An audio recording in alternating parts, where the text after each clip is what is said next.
As we were just discussing, the federal government's considering giving the states more control over Australia's migration intake as some struggle to maintain services and infrastructure in the face of rapid, almost overwhelming population growth.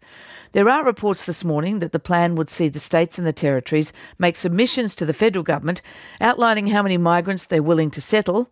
And the states also would need to show that they've got plans in place to deal with the impacts of that population growth. This report comes as the government mulls over how to spread the impact of migration more evenly across the country, because almost 90% of migrants settle in Sydney and Melbourne. Dr Liz Allen is a demographer and postdoctoral fellow at the ANU's Centre for Social Research and Methods. Liz Allen, welcome back to Breakfast. Good morning. The federal government controls the migration intake. How much input do the states currently have in that process? Well, here's the thing. We already have mechanisms in place whereby through COAG, for example, the meeting of states and territories when they come together with the federal government to talk about these matters, and often migration comes up. Now, the thing is, so that there already is an element of collaboration and discussion about immigration and infrastructure. What we're seeing here, though, is a bit of a problematisation of population. Well, is that because it's become a problem, though? I mean, you say migration comes up at COAG. Is that formal enough? I notice this year the New South Wales Premier Gladys Berejiklian has called for it to be officially put on the agenda, population policy on the agenda of COAG. Do we need a more formal relationship, and should the states be driving the intake rather than the federal government? I totally agree that we need a whole-of-government approach to population policy. Now, that includes across all levels of government, federal, state and territory, and then filtering down, where we talk about the needs and the aspirations, I guess, of where Australia wants to be, and then milestones on how we're going to get there and measure it over time. But that's something different to this plan. This plan is saying the states need to submit how many they want to take, presumably for economic and skills reasons, and then prove they have the infrastructure plans to cope with it. So it's not a general overall picture. It's state by state in a sense. What do you think of that idea?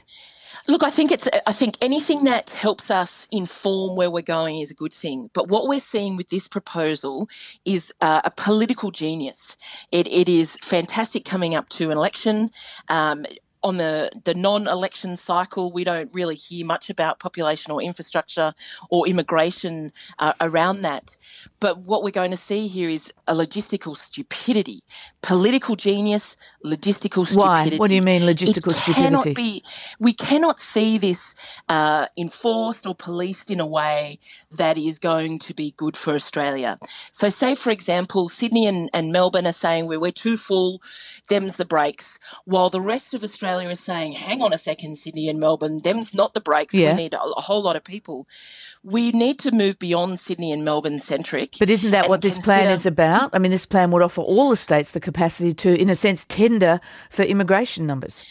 But then it's on the ground. The issue is that migrants are going to go where they're going to maximise their potential, which is what we want in terms of jobs and socio-economic well-being. That's what we want. Mm-hmm. If we shut off an article released today, Professor Peter McDonald has said that if we shut off immigration to Sydney and Melbourne, we will then start seeing an inflow of locals moving from outer metropolitan areas into Sydney and Melbourne. So it's not going to mean, if we shut off immigration to particular areas, it's not going to mean that there will be no population growth in those areas. That's just a nonsensical kind of argument.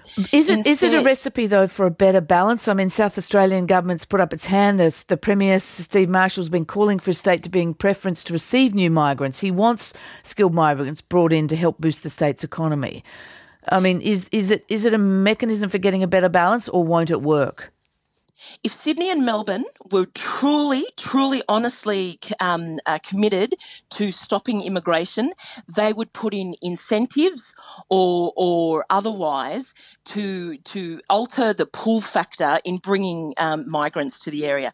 They're not serious. If South Australia was truly serious about encouraging migrants to come and settle in the area, they'd incentivise in a more effective way. The problem is at the moment, can you imagine this if this is enforced?